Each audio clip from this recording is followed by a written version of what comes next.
السلام علیکم۔ آج میں آپ کو حمل کی احتیاطیں اور تدبیریں بتاؤں گی۔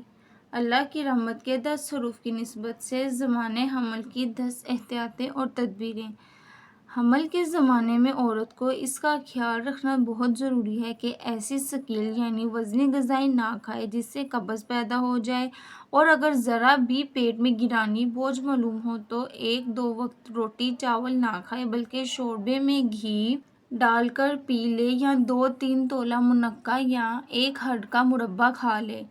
نمبر 2، حاملہ عورت اس بات کا خیال رکھے کہ چلنے میں پاؤں زور سے زمین پر نہ پڑے اور نہ دوڑ کر چلے۔ اسی طرح اونچی جگہ سے نیچے کو ایک دم جھٹکے کے ساتھ نہ اترے۔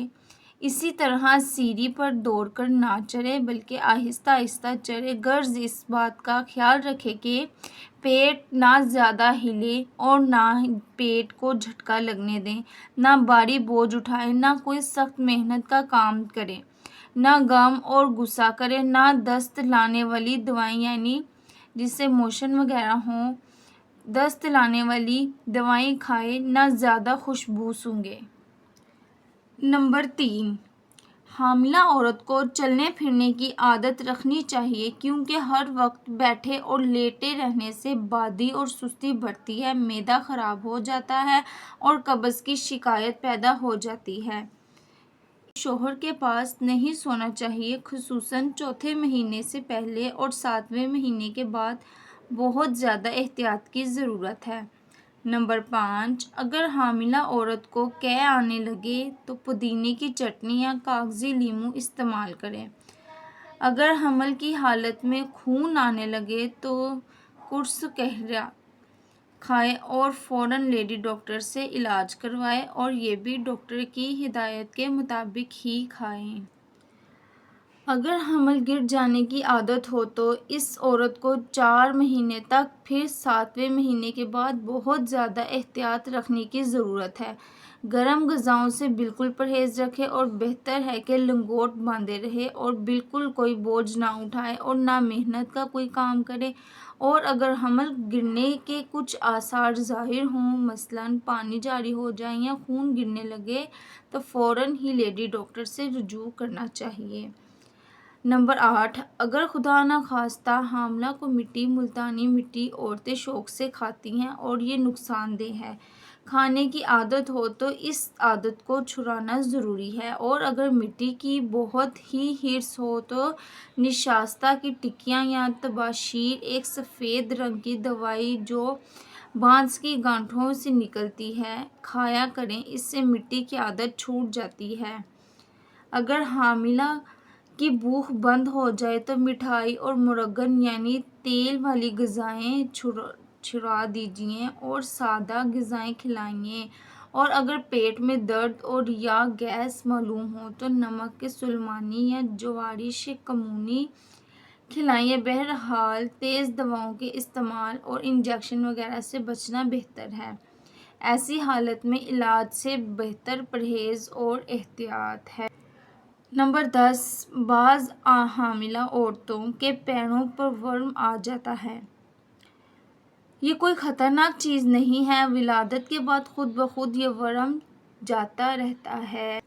نمبر 11، حاملہ کو جب 9واں مہینہ شروع ہو جائے تو بہت زیادہ احتیاط کرنے کرانے کی ضرورت ہے۔ اس وقت میں حاملہ کو طاقت پہنچانے کی ضرورت ہے، لہٰذا مندرجہ ذیل تدبیروں کا خاص طور پر خیال رکھنا چاہیے۔ روزانہ 11 عدد بادام حسب ضرورت مصری میں پیس کر چٹائیں، اور 2 عدد ناریل اور شکر دونوں کو ہاون دستہ میں کوٹ کر سفوف پاؤڈر بنا لیجیے اور 2 تولہ روزانہ کھلائیے۔ گائے کا دودھ جس قدر ہضم ہو سکے پلائیے، مکھن وغیرہ بھی کھلائیے۔ ان سب دواؤں کی وجہ سے بچہ آسانی سے پیدا ہوتا ہے۔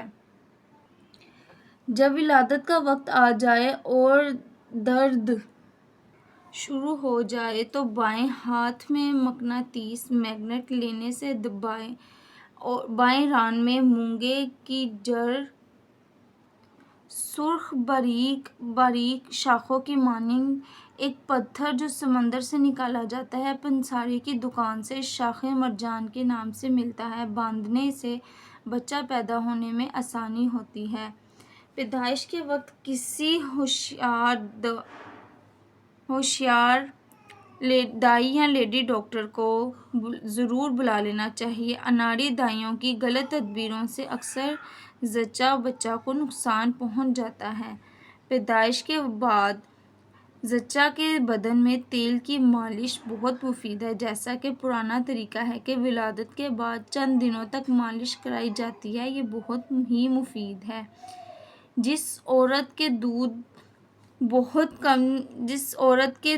بہت کم ہوتا ہو، اگر وہ دودھ آسانی کے ساتھ ہضم کر سکتی ہے تو اس کو روزانہ دودھ پینا چاہیے، اور مرغ وغیرہ کا مرغن شوربہ اور گاجر کا حلوہ وغیرہ عمدہ غذائیں ہیں۔ اور 5 ماشا کلونجی اور 5 ماشا تودری ایک قسم کا بیج جو پنسار کی دکان سے مل جاتا ہے، سرخ دودھ میں پیس کر ملائیں۔ اگر آپ کو آج کی ویڈیو پسند آئی ہے تو اس کو سبسکرائب کریں، شیئر کریں، لائک کریں۔ Thank you.